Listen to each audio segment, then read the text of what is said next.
تبارك الذي نزل الفرقان على عبده ليكون للعالمين نذيرا.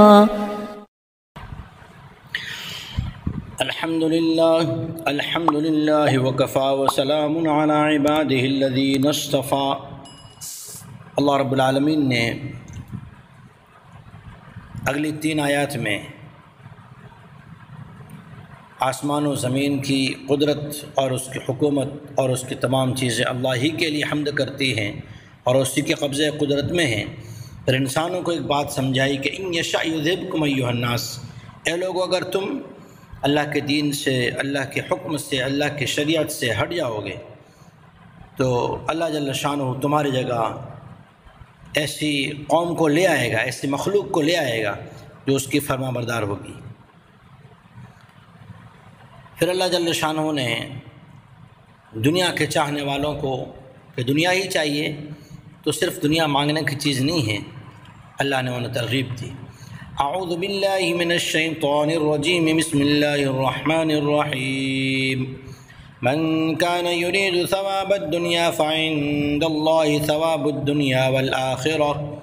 وكان الله سميعا بصيرا۔ جو دنیاوی زندگی کا نفع چاہتا ہے تو سمجھ لے کہ اللہ ہی کے پاس دنیا اور آخرت دونوں کا نفع اللہ ہی کے پاس ہے، معاوضہ، فائدہ، اور اللہ تعالیٰ تو سننے والا ہے، دیکھنے والا ہے۔ اللہ جل شانہ نے فرمایا کہ دنیا بھی اگر کوئی ضرورت ہے تو اللہ ہی سے مانگو، اور آخرت کی بھی اللہ ہی سے مانگو کہ دنیا اور آخرت ہے اللہ ہی کے قبضے میں۔ آسمان و زمین کا، دنیا اور آخرت کیا، سبھی اللہ کے قبضے میں ہیں۔ پھر ایک اللہ تعالیٰ نے اس کے بعد بہت بڑی بات کہی جو تمام انبیاء اکرام علیہم الصلاۃ والسلام لے کر آئے، جس کے بارے میں آج عوام کیا، خواص کیا، علماء کیا، ہر ایک اس میں آج پھنسا ہوا ہے اور اپنے طور پہ اس کے الگ الگ راستے نکال رہا ہے، جبکہ اللہ جل شانہ نے جو حکم اگلی آیت میں ہیں، یہ حکم سورہ مائدہ میں بھی ہیں، سورہ حدید میں بھی ہیں۔ اللہ تعالیٰ نے کون سا حکم نازل فرمایا، الگ الگ انداز میں قرآن مجید میں اور جگہوں پر بھی ہیں۔ یا ایھا الذین آمنوا کونوا قوامین بالقسط شہداء للہ ولو علی انفسکم او الوالدین والاقربین ان یکن غنیا او فقیرا فاللہ اولی بہما فلا تتبعوا الهوى ان تعدلوا وان تلووا او تعرضوا فان اللہ کان بما تعملون خبیرا۔ اے ایمان والو، انصاف والے ہو کر انصاف ہی پر قائم رہو، اللہ کے گواہ بنتے ہوئے، اگرچہ وہ انصاف کی گواہی تمہاری اپنی ذات کے خلاف ہو یا تمہارے ماں باپ کے خلاف ہو یا رشتہ داروں کے خلاف ہو، اگرچہ وہ جس کے خلاف جس کے بارے میں تمہیں گواہی دینا ہے وہ آدمی مالدار ہو یا فقیر، اللہ جل شانہ ان کا نگہبان تم سے زیادہ ہے۔ فاللہ اولی بہما، اللہ تم سے زیادہ ہمدرد ہے۔ فلا تتبعوا الهوى ان تعدلوا، تمہیں نفس کی خواہشات انصاف کی گواہی دینے سے نہ روک دیں، یعنی خواہشات کی اتباع نہ کرو اس بارے میں کہ تم انصاف کی گواہی دینے سے رک جاؤ، اور اگر تم زبان کو مروڑ کے بھی اور بات کو بدل کے اچھے انداز میں بھی بیان کر کے اپنے رشتہ دار کو یا ماں باپ کو یا اپنے ذات کو بچا لو گے یا گواہی دینے سے کنارہ کش ہو جاؤ گے،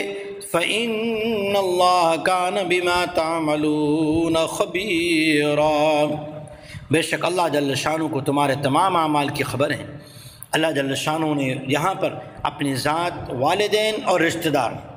تینوں چیزیں بیان فرمائی۔ سب سے زیادہ پیاری چیز آدمی کو اپنی جان ہوتی ہے،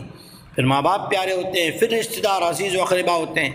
پھر آدمی گواہی دینے میں یہ سوچتا ہے کہ یہ مالدار، اس سے مجھے نفع ہوتا ہے، دین کے نفع ہوتے ہیں، کتنے غربا کے نفع ہوتے ہیں، اس کے خلاف گواہی کیسے دوں، اس کے سامنے میری عزت گھٹ جائے گی، یا یہ جو اس کا اگر نقصان ہو گیا تو کتنے سارے غریبوں کا نقصان ہو جائے گا۔ اللہ فرماتے ہیں تم سے زیادہ اللہ جل شانہ وہ جو ان کا ہمدرد ہے۔ اور فقیراً، یا فقیر ہے، محتاج ہے کہ اس کے خلاف یہ گناہ کر چکا ہے، اس کی اگر ہم سچی گواہی دیں گے تو یہ فقیر جو ہے جیل چلا جائے گا، اسے سزا ہوگی، اس کے بال بچے کہاں جائیں گے؟ اللہ فرماتے ہیں فاللہ اولی بہما، اللہ جل شانہ غنی کا بھی نگران ہیں اور اللہ جل شانہ فقیر کا بھی نگران ہے، اور تم سے زیادہ ان کی خیر خواہی کرنے والا ہے۔ اللہ جل شانہ ہمیں انصاف اور عدل کے ساتھ گواہی دینا نصیب فرمائے، حق بات کہنا نصیب فرمائے، اور غلط بیانی کرنے سے اور سچی گواہی دینے سے، اپنے آپ کو بچانے سے، اپنے آپ کو کنارے لے جانے سے، اپنے آپ کو ایسی جگہوں پر خاموش رکھ لینے سے اللہ تعالیٰ حفاظت فرمائے۔ بلکہ بعض مفسرین، اکثر مفسرین نے یہ لکھا ہے کہ اس آیت کریمہ سے مقصود یہ ہیں ہر ایک کو یہ سبق دیا جائے کہ انصاف کی گواہی دیں گے۔ اللہ تعالیٰ نے اسی لیے انصاف کے لیے کہیں ترازو کا بیان کیا، کہیں بات کرنے کا بیان کیا، کہیں نماز پڑھنے کا بیان کیا، الگ الگ جگہوں پہ الگ الگ انداز سے اللہ تعالیٰ نے انصاف کی گواہی دینے کا حکم فرمایا ہے۔ اللہ عمل کی توفیق عطا فرمائے۔